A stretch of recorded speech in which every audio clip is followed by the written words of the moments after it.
Next day cookie और जेके ने की फ़्लाइट जो थी वो लैंड हो गई थी और वो रास्ते में थे। तभी वो ईवा और ईवा के घर पहुंच गए और कुकी ने जेके को कहा, जेके मुझे कॉल करनी है तो तुम अंदर चले जाओ और मॉम डैड भी अंदर होंगे, तो तुम अंदर जाओ, मैं करके आता हूँ। जेके ने कहा। तभी कुकी अपने फ़ोन में लग गया कॉल करने के लिए। तभी कुकी जेके अंदर गया और जेके को सब बहुत अजीब तरीके से देख रहे थे क्योंकि जेके गया और वो चुपचाप सोफे पर बैठ गया। उसने किसी को विश नहीं किया, उसने सिर्फ इतना बोला हेलो गाइस और वो चुपचाप बैठ गया। जेके की मॉम ने कहा कि ये क्या बदतमीज़ी है, तुम बोल सकते हो कुछ, तुम्हारे मुंह में ज़ुबान नहीं है, तुम कहो। मॉम प्लीज़, मैं थक के आया हूँ और मेरी हिम्मत नहीं है आपके साथ लड़ाई करने की। तभी जेके की टक्कर एक लड़की के साथ, कुकी की टक्कर एक लड़की के साथ हुई और उसने कहा तुम्हें दिखाई नहीं देता है, अंधे हो क्या तुम? और कुकी चुपचाप उसे देखा, गलती आपकी थी। मेरी गलती है? हाँ, तुम्हारी आंखें बटन है ना कि मेरी आंखें, और तुम्हें अगर तो दिखाई नहीं देता है तो तुम्हें आए क्यों हो और तुम यहाँ पे कर क्या रहे हो? हाँ। तभी जेके के पापा ने उसे आवाज़ डाली कुकी। तब कुकी ने बोला यस डैड, और उसने अपने डैड को हक किया और ईवा को देखा और बोला क्या हुआ, आप दोनों के बीच में सब ठीक है? जेके के डैड ने कहा डैड मैं ठीक हूँ, बट ये लड़की। तभी रीवा ने कहा अंकल जी ऐसा कुछ नहीं है, मैं तो कुकी से बस मिल गई थी, वैसे बहुत बड़ा हो गया है, पहचान में नहीं आ रहा है और ज़्यादा थोड़ा सा स्मार्ट भी हो गया है। ये सुनकर कुकी ने ईवा को देखा और चुपचाप अंदर चला गया। तभी जेके बैठा हुआ था और जेके के साथ बैठ गया और अपनी मॉम को विश किया और उसने सबको बहुत अच्छे से प्यार से ग्रीट किया। तभी ईवा दौड़ती दौड़ती आई और जेके के गले लग गई और कहा JK I miss you so much, तुम्हें नहीं पता मैंने तुम्हें कितना याद किया, तुम पता है मैंने तुम्हें बहुत मिस किया, तुम्हें पता है मैं तो बहुत ना बोर होती हूँ, तुम नहीं थे तो मैं बहुत बोर हुई। तभी रीवा ने देखा, जेके ने कहा, जेके ने हल्का सा स्माइल किया और उसने कहा मैंने भी। तब ये सुनकर रीवा ने जेके को फिर से गले लगा लिया और तभी कुकी ने कहा थोड़ा सा दूर हटो। क्यों? ये मेरा भाई है तुम्हारा। फिर कुकी चुप हो गया और रीवा ने कहा मेरा दोस्त है, समझे तुम? और यही कह कर वो रीवा जेके के और करीब आ गई। तभी उसकी मॉम ने कहा ईवा। तब ईवा थोड़ी सी क्लोज आई और ईवा की मॉम ने कहा ईवा, और वो थोड़ा सा दूर चली गई। तभी जेके को कॉल आया और उसने उस कॉल को कट कर लिया और पर कुकी की नज़र किसी और को ढूंढ रही थी। ईवा पहचान गई थी कि कुकी की नज़र किसको ढूंढ रही है। तभी ईवा ने कहा रीवा यहाँ पर नहीं है, रीवा अपने काम से बाहर गई है तो उसे कुछ टाइम लगेगा।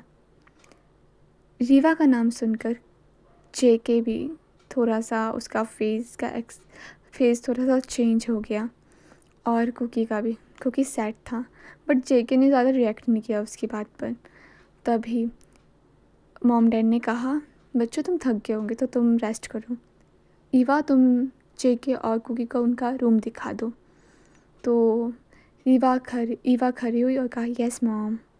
फिर उसने जेके को प्यार से कहा चलो मैं तुम्हें तुम्हारा रूम दिखाती हूँ, और कुकी को गुस्से में कहा चलो तुम्हारा रूम दिखाती हूँ, और वो दोनों उठे और वो रूम दिखाने लग पड़े।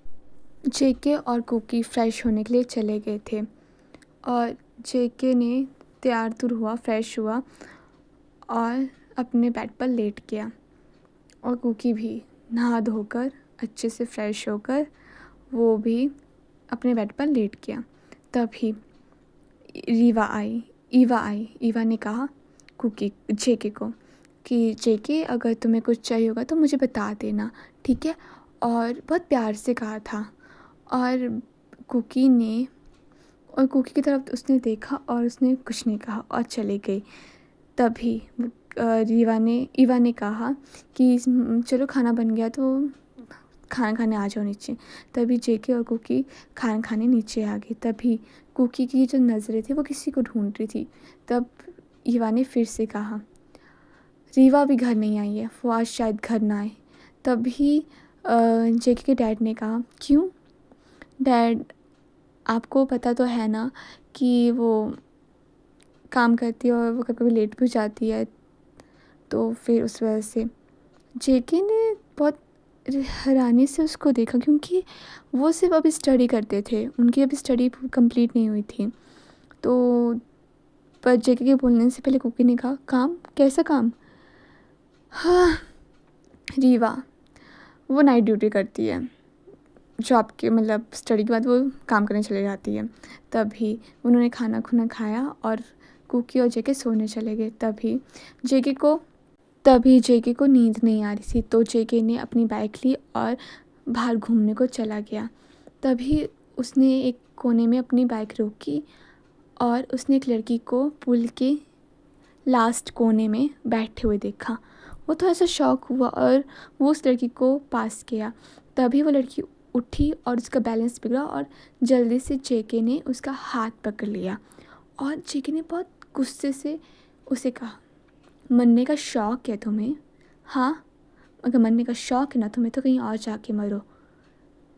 और जेके ने उसका हाथ बहुत कस के पकड़ा था और उस लड़की ने कहा हाथ छोड़ो मेरा, तुम पागल हो? अगर मैं तुम्हारा हाथ छोड़ूंगा ना तो तुम जिंदा नहीं बचोगी। यहाँ की ऊंचाई लगभग 1000 से भी ज़्यादा गहरी है, समझे तुम? जेके की ने बहुत रूड तरीके से उससे बात करा था। तभी उस लड़की ने कहा मैंने कहा हाथ छोड़ो मेरा, तुम्हें समझ नहीं आता है? और तुम हो कौन? हाँ, मुझे ये सब बोलने के लिए मैं जीऊँ या मरूँ तुम्हें कोई फ़र्क नहीं होना चाहिए।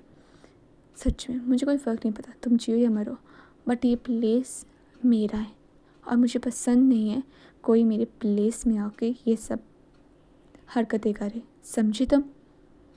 ये सुनकर रीवा शॉक हो गई और रीवा उसको देखती रह गई। और रीवा ने तभी उसकी घड़ी की तरफ उसका ध्यान गया और कहा हाँ मैं लेट हो गई तुम्हारे चक्कर में, भगवान करे मुझे तुमसे कभी ना कोई ना मिलाए। तो तब भी कुकी ने कहा मैं अभी मिलना नहीं चाहता तुमसे, कभी भी नहीं, समझी तुम? निकलो यहाँ से, बड़े अजीब इंसान हो।